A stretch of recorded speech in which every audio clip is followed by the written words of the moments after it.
Feeling স্টেশনগুলোয় জ্বালানি তেলের সরবরাহ না থাকায় ভোগান্তিতে পড়েছেন যানবাহন চালকরা। অনেক জেলায় পেট্রোল পাম্প বন্ধ রাখা হয়েছে। রাজধানীতেও দিনের বেশিরভাগ সময় তেল না পেয়ে বিপাকে গ্রাহকরা। হাতে গোনা কয়েকটি চালু থাকলেও সেখানে যানবাহনের দীর্ঘ সারি। এ বিষয়ে সচিবালয়ে বিদ্যুৎ ও জ্বালানি মন্ত্রী বলেন, তেলের পর্যাপ্ত মজুদ থাকলেও হঠাৎ বিক্রি বেড়ে যাওয়ায় সংকট তৈরি হয়েছে। মুদাসির আলী প্রতিবেদন। রাজধানীর পেট্রোল পাম্পে জ্বালানি তেলের জন্য রীতিমতো হাহাকার চলছে। গাড়ি ও মোটরসাইকেল ব্যবহারকারীরা দীর্ঘক্ষণ লাইনে অপেক্ষা করছেন অকটেনের জন্য।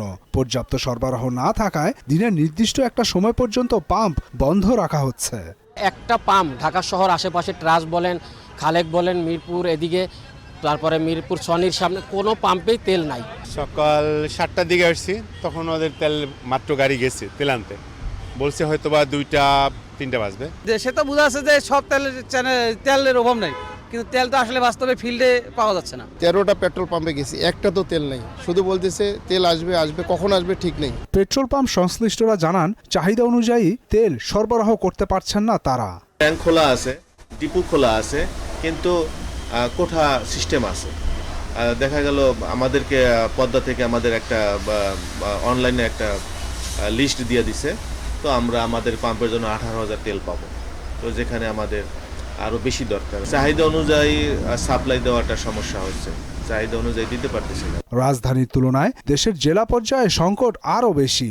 অনেক জায়গায় পেট্রোল পাম্প সারা দিনই বন্ধ রাখতে হচ্ছে। তেল সংকটে গ্রাহকদের ভোগান্তি চরম পর্যায়ে পৌঁছেছে। এ নিয়ে সচিবালয়ে সাংবাদিকদের প্রশ্নের জবাব দেন জ্বালানি ও খনিজ সম্পদ মন্ত্রী ইকবাল হাসান মাহমুদ টুকু।